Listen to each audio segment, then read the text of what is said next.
Bonjour, bienvenue sur ABC Juris. Aujourd'hui, je reviens sur l'épreuve d'anglais. Vous avez eu les résultats d'admissibilité, qui je le souhaite ont été bons pour vous. Et maintenant, il est temps de s'intéresser, si vous ne l'avez pas déjà fait, à l'épreuve d'anglais. Évidemment, le grand oral est votre priorité, mais encore une fois, il ne faut pas négliger l'anglais puisqu'il s'agit d'assurer au moins la moyenne à cette épreuve. Je vais en plusieurs vidéos, vous présenter les différentes épreuves possibles. Donc, demandez à votre IEJ quel est le type d'épreuve qui est prévu. Et dans cette première vidéo, je vais vous parler du commentaire d'un texte. Si l'examinateur vous propose un texte en anglais à commenter, la première chose à faire, c'est évidemment de lire le texte.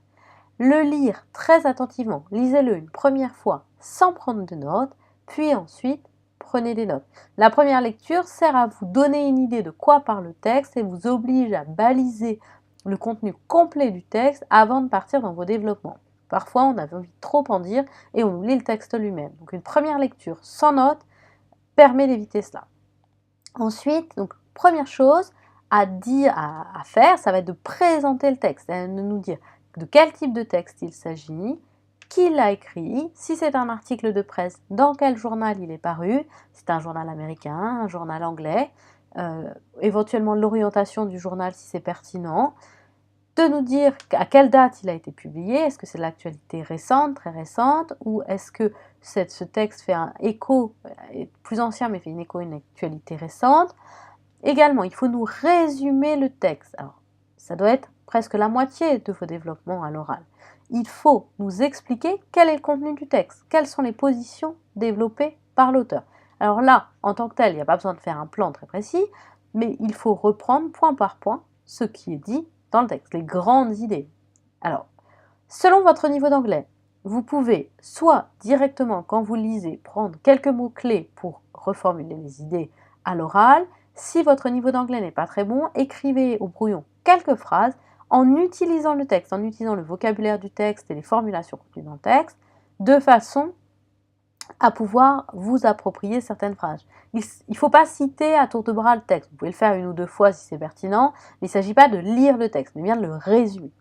Ensuite, il va falloir énoncer vos propres idées sur le texte, nous dire ce que vous en pensez, ce que le texte apporte. Alors là, il n'y a pas de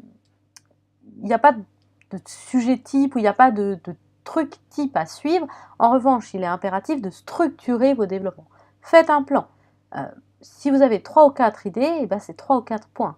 Il ne s'agit pas de faire un plan en 2 parties, de sous-parties, comme vous avez l'habitude de le faire pour notamment vos commentaires d'arrêt. En revanche, il s'agit d'avoir un raisonnement structuré pour que le correcteur, l'examinateur, puisse vous suivre.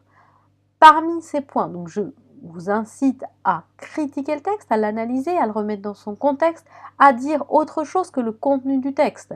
Montrez au correcteur que vous avez de la culture générale, que vous savez mettre le texte dans un contexte général lié à l'actualité, lié aux droits fondamentaux, lié à des éléments évidemment juridiques, mais montrez que vous savez nous parler du texte et l'analyser.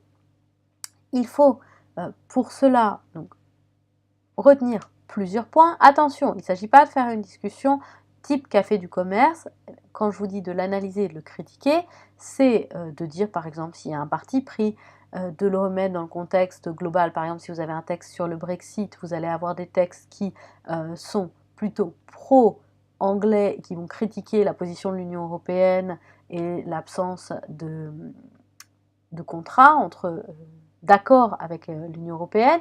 A l'inverse, si vous avez un texte qui a été écrit par des pro-Union européenne, vous allez avoir des critiques vives à l'égard de l'Angleterre. Donc, essayez d'analyser cela. Sur la forme de l'oral lui-même, faites des phrases simples, sujet, verbe, complément. N'oubliez pas que vous vous exprimez dans une langue étrangère, vous ne pourrez pas dire les mêmes choses que si vous parliez en français.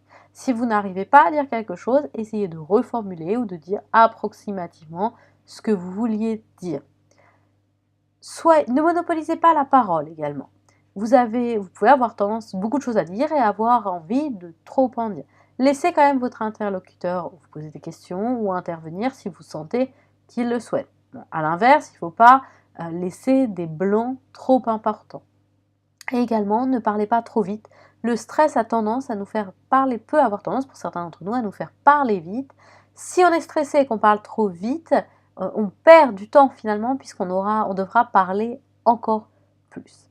Voici très rapidement donc, pour cette présentation d'un commentaire de texte en anglais. Donc les maîtres mots, c'est présenter le texte, résumer le texte, analyser le texte, proposer des considérations à partir du texte en le remettant dans un contexte général.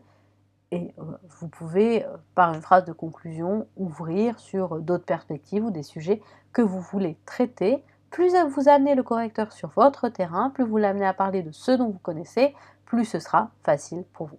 Voici pour cette présentation. Je vous invite à vous abonner à ma chaîne pour me suivre et je vous souhaite bonne chance pour les dernières épreuves du CRFPA. Voici mes coordonnées.